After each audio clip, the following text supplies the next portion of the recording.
Majikan bagi kereta untuk diguna, rumah sewa pun dibayar oleh majikan. Nampak percuma kan? Betul ke percuma?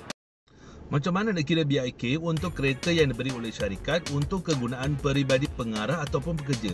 Ada dua cara, iaitu Formula Method dan Prescribed Value Method, iaitu PVM. PVM lebih mudah dan ringkas, guna tabel je yang disediakan oleh LHDN. Sekiranya kereta tidak disediakan oleh syarikat sepanjang tahun taksiran, BIK dan petrol boleh diprorate ikut jumlah bulan yang diguna sahaja. And same goes to driver ikut jumlah bulan. Let's say pengarah syarikat dapat kereta baru BMW bernilai RM555,000.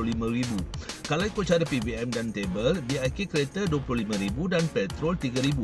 Sekiranya ada driver sekali, kena tambah RM600 sebulan ataupun RM7,200 setahun. So total RM35,200 setahun.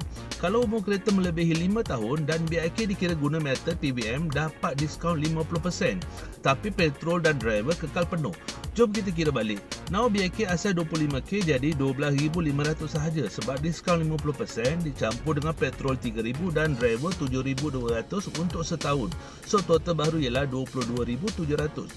Kereta baru, kereta recon atau second hand ataupun kereta yang disewa dan guna cara PVM method, nilai kereta ikut harga sewaktu ianya baru.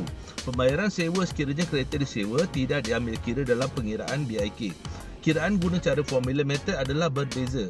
Nilai kereta ikut harga sebenar yang dibeli dan perbelanjaan sebenar untuk petrol dan bukannya ikut tabel yang disediakan oleh LHDN. Jangan lupa siri ketiga di mana kita akan bincang berkenaan kediaman yang disediakan oleh majikan dan tips untuk hari ini. Pastikan terlebih dahulu cara mana yang you all nak guna untuk kiraan BIK, Formula Method or Prescribed Value Method untuk mengelak cukai yang lebih tinggi.